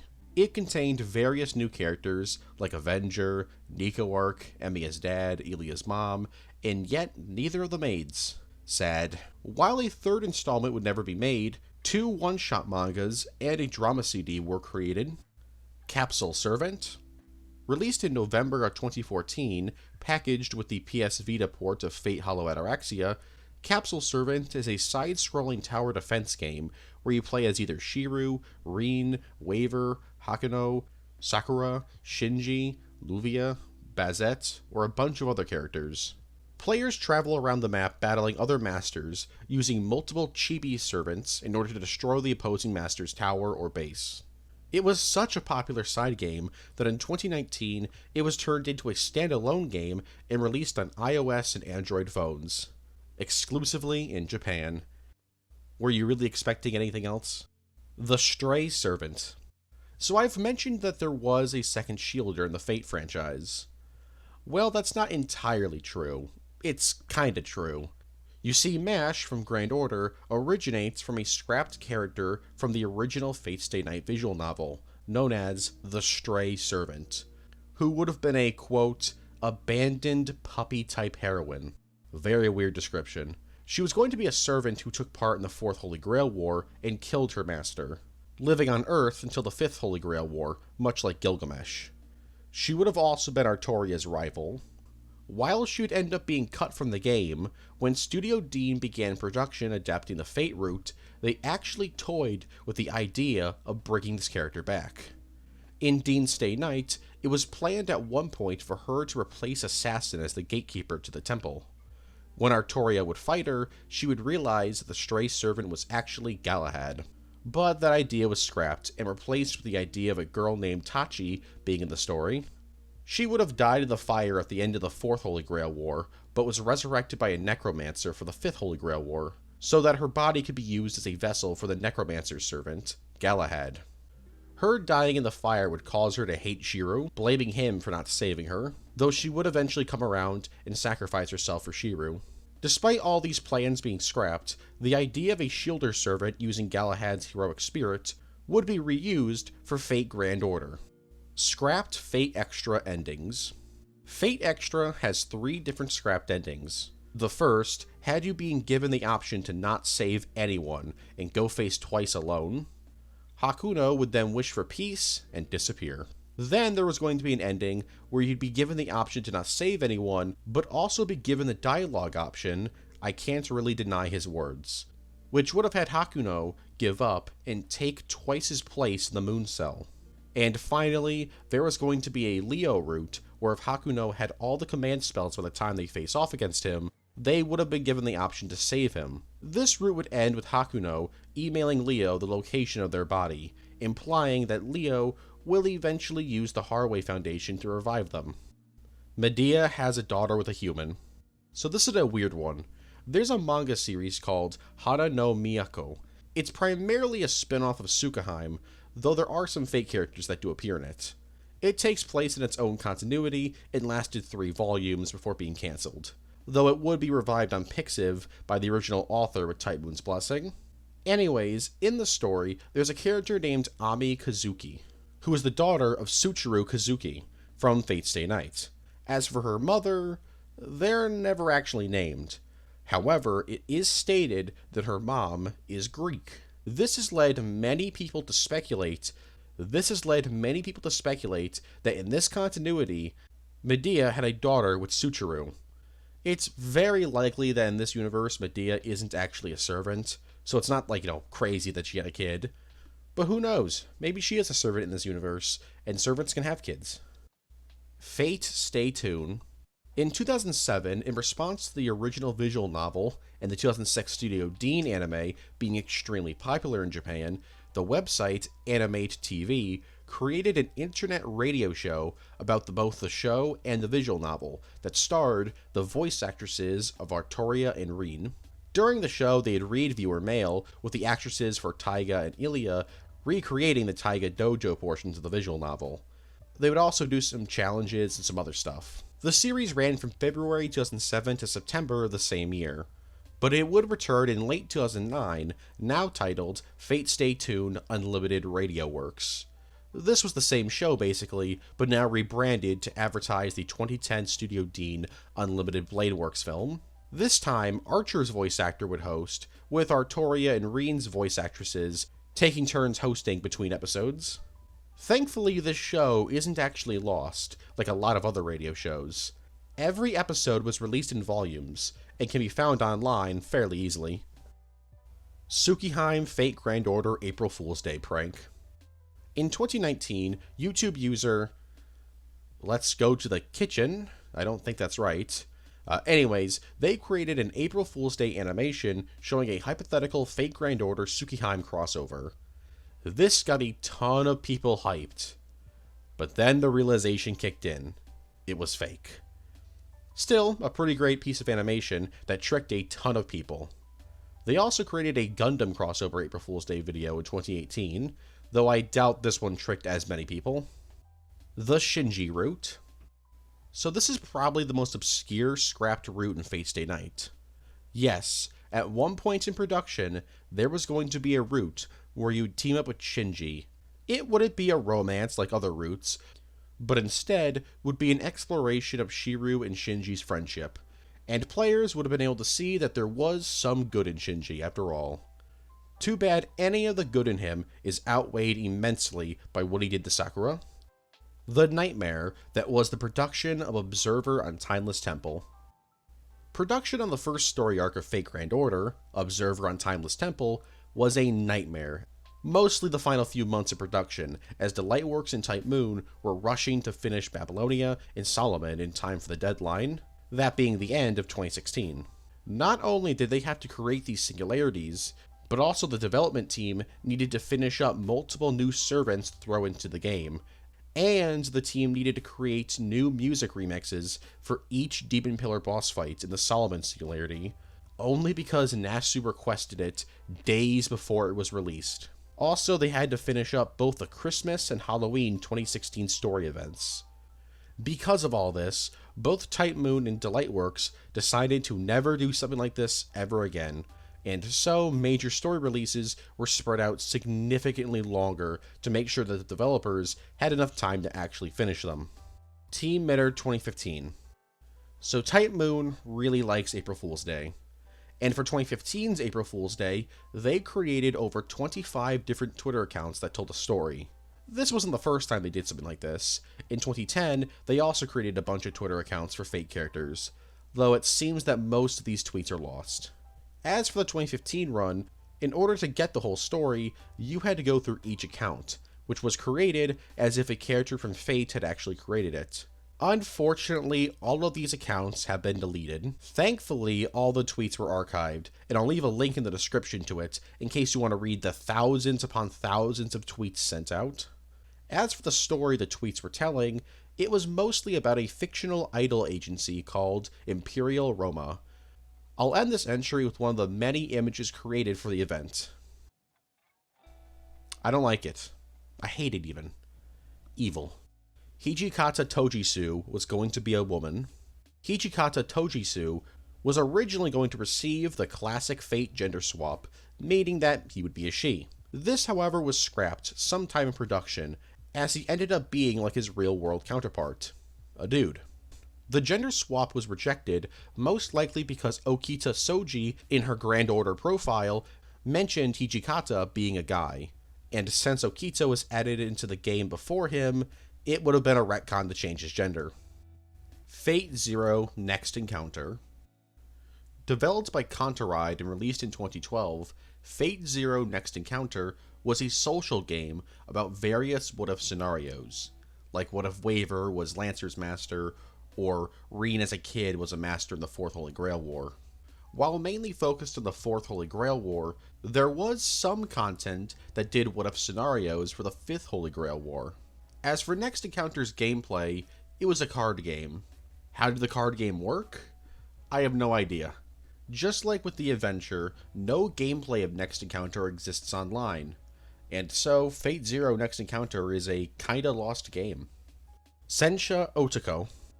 On April Fool's Day 2009, Type Moon created a website showing a list of fake films they were developing, one of which being a Garden of Sinners epilogue film. Years later, that would actually become a thing.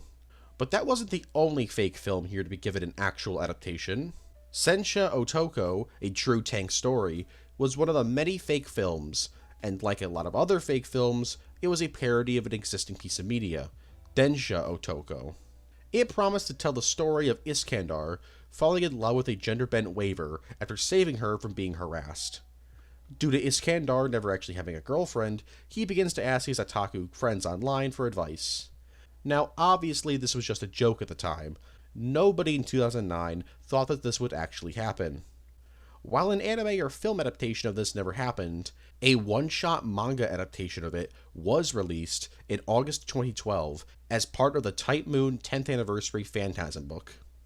God is canon? So obviously some gods are canon to Fate. But what about the Judeo-Christian god? Does he exist in Fate?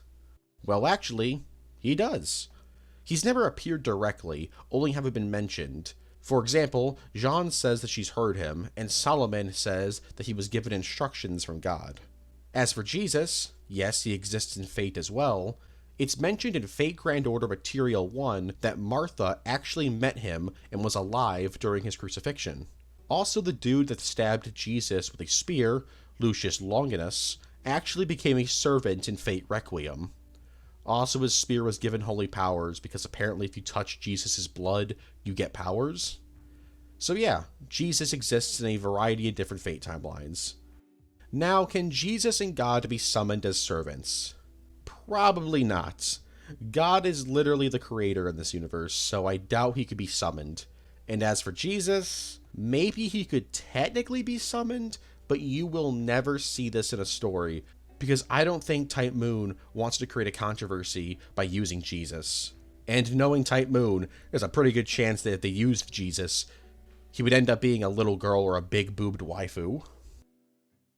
Alright, so that was it. That was the Fate Iceberg. I hope you guys enjoyed. I don't really have much to say this time around. This video is going to bomb, obviously. This isn't like a Gears of War thing where I thought I was going to do decently. I know full well this is not going to do very well.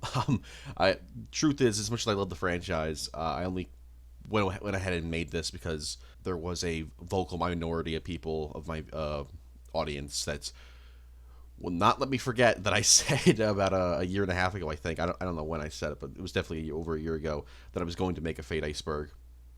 So this one's for you guys. Hope you enjoyed it.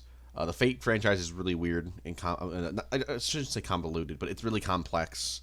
And some of the lore stuff I may have gotten a little wrong. I'm not entirely positive on that. Because Fate isn't a huge franchise in North America or even Europe for that matter, a lot of the information about the lores and stuff like that is still being like translated. It's like all fan translations and stuff like that. And even then, there's still a whole bunch that hasn't been translated. Like I mentioned earlier, I mean, there's a Fate School Life, which is still outside of like the first 7 chapters, completely untranslated. regardless of all that, I hope you guys enjoyed it. If you're not a Fate fan and you somehow got to the end of this, what an insane journey that must have been. I don't know how you did it. I've watched plenty of Icebergs, but franchises I know nothing about or don't even really care about. But like, just the Fate franchise is one of them that are just like you must have been just like what like blown away by half the things. I shouldn't use it blown away, just like confused by half the things I said. But yeah, hope you guys enjoyed. The next Iceberg will be about a video game franchise. I'm not decided. I don't know which yet. I'm leaning one way or the other, but we'll see what happens. It should be out this. I was gonna say this month, but no, this is February. It's gonna be out in February. Once again, I'm dragging this out, so I'll stop now. Hope you enjoyed. Have a good one. Stay safe, and I'll see you next time. Painted the Mona Lisa. Mona Lisa. Yeah. Da Vinci?